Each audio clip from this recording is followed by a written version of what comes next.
जो कर दे हाल को बेहाल, ऐसा हाल ना आए, किसी से मिल भी ना पाए, ये एक जंजाल ना आए, कोई भी साल आ जाए, मगर ये है दुआ मेरी, कोरोना की तरह कोई दोबारा साल ना आए। कि गांव गली लोगों की तकदीर बदल डाली है, चौथी पंक्ति में हाथ खोलिएगा, गांव गली लोगों की तकदीर बदल डाली है, अम्मा और बाबू की हर पीर बदल डाली है।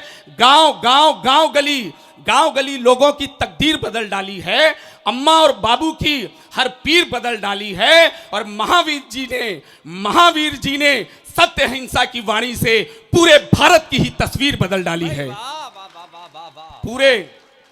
पूरे भारत की ही तस्वीर बदल डाली है, पूरे भारत की ही तस्वीर बदल डाली है। बहुत शुक्रिया आदरणीय भैया ने अभी जहां से बात शुरू की है। आज अगर गम का दिन भी है, आज ऐसे तमिलनाडु में एक हादसा हुआ, आप सबने पढ़ा होगा। देश के सीडीएस, देश के महान व्यक्तित्व, फौजियों का प्रतिनिधित्व करने वाले विपिन रावत जी का देहांत हुआ है। हम सब उन्हें नमन करेंगे, कुछ पंक्तियों से नमन करेंगे। उनकी आंखों में क्या देश था, देश की परिभाषा थी। जब 2 टके के नेताओं को तालिबान अच्छा लगता है, या कोई 2 टके के नेता पाकिस्तान जाकर के इमरान को कहते हैं कि हमारा बड़ा भाई है, उन्हें पाकिस्तान अच्छा लगता है, किसी को तालिबान अच्छा लगता है। वैशाली के पवित्र लोगों की उपस्थिति में कहता हूं, आपकी आवाज बनकर के कहता हूं कि आपको क्या अच्छा लगता है, मुझे क्या अच्छा लगता है, और जिन महावीर पराक्रमवीर फौजी का देहांत हुआ उन्हें क्या अच्छा लगता था। 4 पंक्तियां पढ़ता हूं, शुरुआत करता हूं, मन दीजिएगा, एक भी हाथ खामोश न रहे। चौथी पंक्ति अगर सही लग जाए कि बड़ी सी बिल्डिंगों में नफरती सामान लगता है, बड़ी सी बिल्डिंगों में नफरती सामान लगता है, मगर मिट्टी का अपना प्यार का मकान लगता है। ना अच्छा चीन अमेरिका ना पाकिस्तान लगता है, सभी देशों से सुंदर अपना हिंदुस्तान लगता है। सभी देशों से सुंदर अपना हिंदुस्तान लगता है, सभी देशों से सुंदर अपना हिंदुस्तान लगता है। बहुत शुक्रिया। आज जब आदरणीय सौरभ भैया, जब युवाओं पर इल्जाम लगते हैं कि वो यूट्यूब या खोल करके, इंस्टाग्राम खोल करके तमाम अर्धनग्न तस्वीरों की तरफ भागते हैं, लेकिन हम युवाओं का दायित्व तो बनता है कि हम भी कुछ अच्छा लिखने की कोशिश करें। मैं क्या लिखता हूं, 4 पंक्तियों में अपनी पहचान की बात बताता हूं कि आपका ये प्रतापगढ़ का छोटा सा भाई क्या लिखता है, और अगर सही लग जाए तो समर्थन कीजिएगा। हसीनाओं के व्हाट्सएप पे नहीं गुणगान लिखता हूं, हसीनाओं के व्हाट्सएप पे नहीं रसपान लिखता हूं, किसी बंटी और बबली का नहीं रसपान लिखता हूं, किसी बंटी और बबली का नहीं रसपान लिखता हूं, किसी बेटी, किसी माता, किसी राखी की खातिर ही मैं अपने फौजियों की वीरता का गान लिखता हूं। मैं अपने फौजियों की वीरता का गान लिखता हूं, मैं अपने फौजियों की वीरता का। और मेरे वैशाली के बड़े भाइयों, बुजुर्गों, माताओं, मैं उन फौजियों की वीरता का क्या गान लिखता हूं। वो 4 पंक्तियां सत्य की पराकाष्ठा तक चलती हैं। जब देश के 2 टके के नेता, दक्षिण की धारा से जुड़े नेता, जब हमारे फौजियों पर गंदी राजनीति करते हैं, फौजियों पर उल्टी उगलते हैं, तब हम लोगों का दायित्व तो बनता है कि कुछ बात कही जाए। क्यों? क्योंकि अगर आज मुझ में हिम्मत है खड़े होने की, तो उन सरहद के फौजियों के कारण। अगर आप बैठ करके कविता का आनंद ले रहे हैं तो उन सरहद के फौजियों के कारण। अगर आज किसी की मांग का सिंदूर जिंदा है तो उन फौजियों की किस्मत के कारण। अगर आज किसी की राखी जिंदा है तो उन फौजियों के कारण। तब 4 पंक्तियों में फौजियों का प्यार बताता हूं, और आपकी तालियों का ये सबूत हो जाए कि उन गद्दारों तक, 2 टके के नेताओं तक तमाचा लग जाए कि जब फौजियों पर गंदी राजनीति होती है। मन से पढ़ने की कोशिश करता हूं, और फौजियों के अपना हाथ खोलिएगा कि ये पानी मुस्कुराहट का, ये पानी मुस्कुराहट का कभी खारा ना आएगा, विजय पथ पर चलेंगे हम, कभी हारा न जाएगा। ये पानी मुस्कुराहट का कभी खारा ना आएगा, विजय पथ पर चलेंगे हम, कभी हारा न जाएगा। ये नेता अपने बेटों को अगर सैनिक बना लेंगे तो सरहद पे कोई फौजी कभी मारा ना जाएगा। भाई वाह वाह वाह वाह वाह वाह। ये नेता अपने बेटों को अगर सैनिक बना लेंगे तो सरहद पे कोई फौजी कभी मारा ना जाएगा। तो सरहद पे पठानकोट से नम होकर के आंखें आती हैं, या फिर पुलवामा से आंखें नम होकर के आती हैं, तिरंगे में लाशें लिपट करके आती हैं। आंखें नम थी मेरी भी, आपकी भी, लेकिन उस तिरंगे से एक सच निकालने की कोशिश की है। अगर आपको सही लग जाए तो न मेरे लिए न पंक्तियों के लिए उन माओं के आंसुओं तक आपका सच जाए जब उन्होंने अपनी आंखों के सामने अपने बेटों की चिताएं देखी होंगी। वो पुलवामा का सच 4 पंक्तियों में, और अपना हाथ अपना आशीर्वाद तैयार रखिएगा कि मोहब्बत में जहर की बूंद का किरदार ना होता, मोहब्बत में जहर की बूंद का किरदार ना होता, अगर कोई विभीषण सा यहां मक्कार ना होता, वो पुलवामा में मेरे फौजियों की जान ना जाती, अगर भारत के अपनों में कोई गद्दार ना होता। भाई वाह वाह वाह वाह वाह वाह वाह वाह। वो पुलवामा में मेरे फौजियों की जान ना जाती, अगर भारत के अपनों में कोई गद्दार ना होता।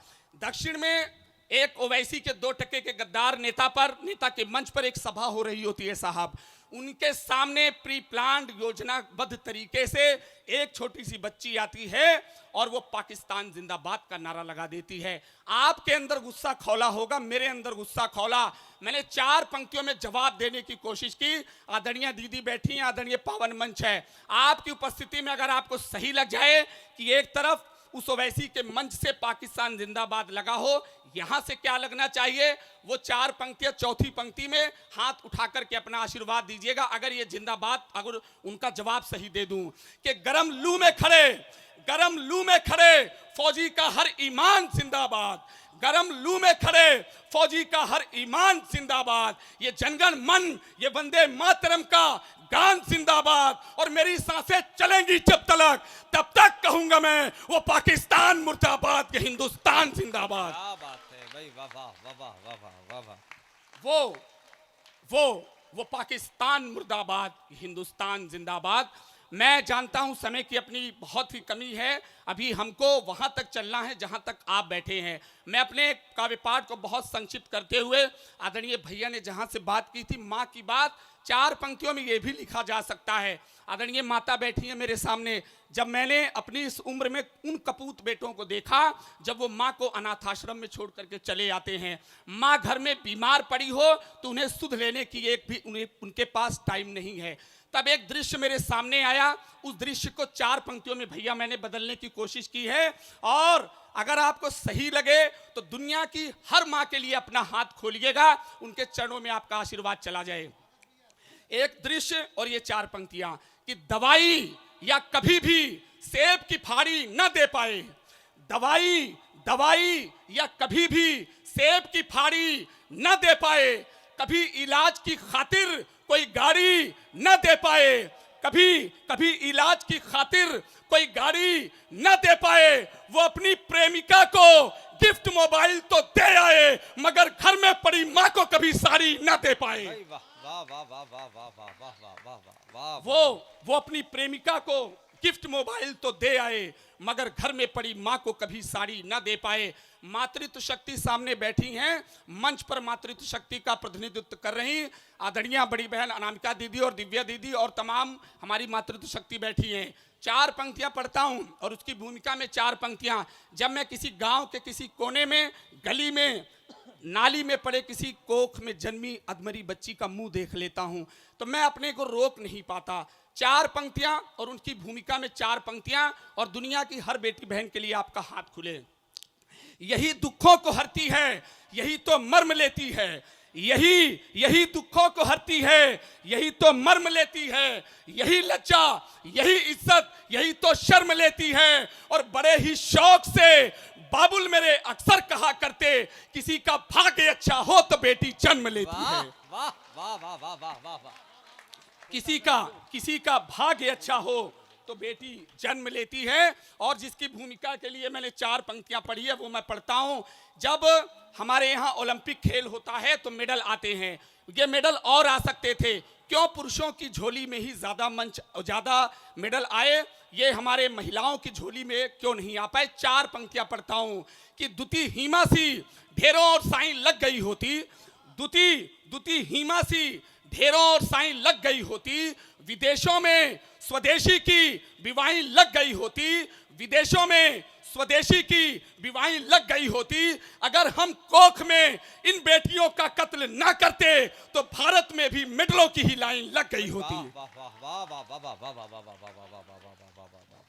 तो भारत में भी मेडलों की ही लाइन लग गई होती। मैं जानता हूं समय की बहुत कमी है, मात्र एक दो मुक्तक से अपनी बात को समाप्त करने की कोशिश करूंगा और हमको आदरणीय दीदी आदरणीय भैया तक चलना है। एक सच और मैं निकालने की कोशिश करता हूं, पढ़ना बहुत कुछ था लेकिन मैं बहुत जरूरी समझता हूं क्योंकि मेरे सामने मातृत्व शक्ति बैठी है, बड़े विद्वान लोग बैठे हैं। एक दहेज का सच निकालने की कोशिश की है, शायद ये कड़वा सच है। अगर आपको ये सच सही लगे तो अपनी जिम्मेदारी समझते हुए 4 पंक्तियों में आशीर्वाद दीजिएगा कि रिवाजों की मलिन धारा में बिन सोचे क्यों बहते हैं। विनोद भैया सुनिएगा, रिवाजों की मलिन धारा में बिन सोचे क्यों बहते हैं। संवरते हैं मकान कुछ के तो घर कुछ के क्यों ढहते हैं। संवरते हैं मकान कुछ के तो घर कुछ के क्यों ढहते हैं। अगर औरत बिकी तो शान से कहते तवायफ हैं, मगर जब मर्द बिकता है उसे दूल्हा क्यों कहते हैं। वाह वाह वाह वाह वाह वाह वाह वाह वाह। अगर औरत बिकी तो बहुत शुक्रिया। अगर औरत बिकी तो शान से कहते तवायफ हैं, मगर जब मर्द बिकता है उसे दूल्हा क्यों कहते हैं। अंतिम 4 पंक्तियां पढ़ करके स्थान लेता हूं। अंतिम 4 पंक्तियां एक संदेश देने की कोशिश कि जो कर दे हाल को बेहाल ऐसा हाल ना आए। जो कर दे हाल को बेहाल ऐसा हाल ना आए। किसी से मिल भी ना पाए ये एक जंजाल ना आए। कोई भी साल आ जाए मगर ये है दुआ मेरी, कोरोना की तरह कोई दोबारा साल ना आए। बहुत शुक्रिया, बहुत धन्यवाद।